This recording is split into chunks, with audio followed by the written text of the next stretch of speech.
What's up, you guys? Today I wanted to talk about the Nintendo Switch and my experience so far with the system.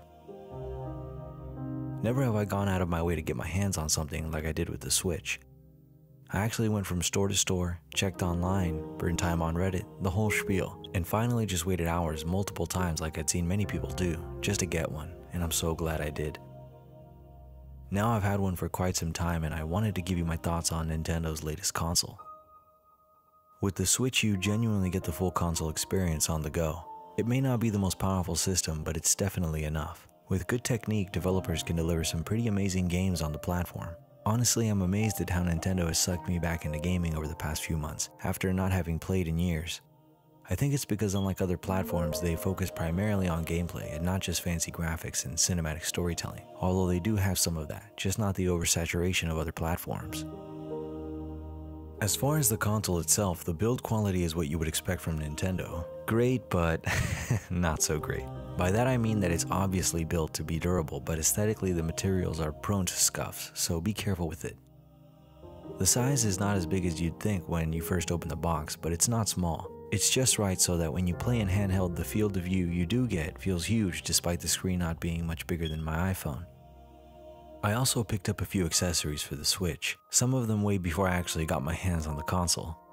First and foremost, I definitely recommend a tempered glass screen protector. Unless you baby the system, the screen will scratch, so slap one on there. I also made sure to get some neon Joy-Cons, and I switch between the gray and neon all the time. I think the gray is great if you actually play in public, although in my experience I haven't seen anyone else playing. I also prefer them when playing Breath of the Wild, since they don't call attention to themselves. The neon, however, screams Nintendo, and is really cool in a geeky way that pops. The case I went with was the PDP Mario Pattern Edition, which matches up well with the gray Joy-Cons. It uses a coin for the zipper handle and has the same pattern in black and red on the inside, with room for up to 14 cartridges. It even comes with a small Mario microfiber cloth, which is cool. I like it because it's really compact and easy to fit into a backpack. That said, the protection it provides is minimal, since the inside is basically a sturdy cardboard. Finally, the games. I know that right now there isn't a big library of games, but I'm confident that there will be. I'm actually really hoping some of the best Wii U titles get ported over to the Switch, like Super Mario 3D World, Toad Treasure Tracker, and more. First, I picked up The Legend of Zelda Breath of the Wild, along with the expansion pack, long before I even got a Switch because, well, it's the one game you need to have. A massive open world for you to explore and tons of content with more to come. I just feel that it could have used better progression since at first it was really difficult, but later on the difficulty decreased substantially. Thankfully, the DLC includes a master mode for those that want a real challenge.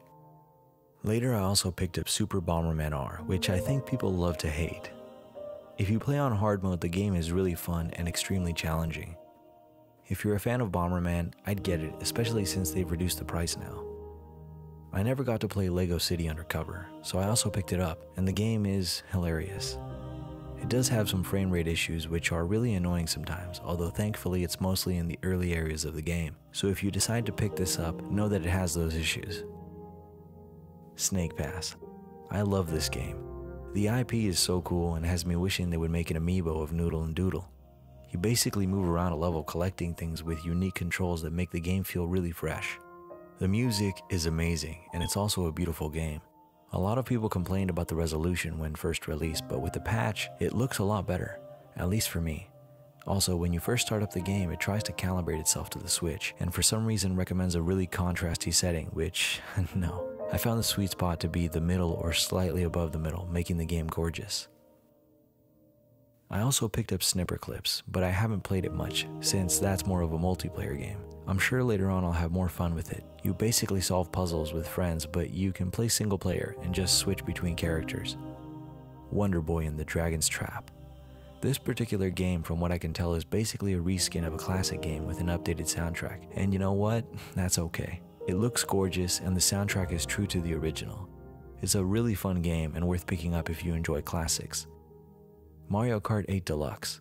This game is Mario Kart, and much like I said about Mario Kart 7 in my 2DS review, it's fantastic and a must-have for the system.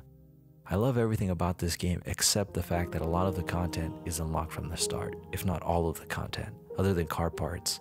I understand that for people who had the game for the Wii U, but it did kind of take some of the fun out of it, since unlocking is one of the things you look forward to.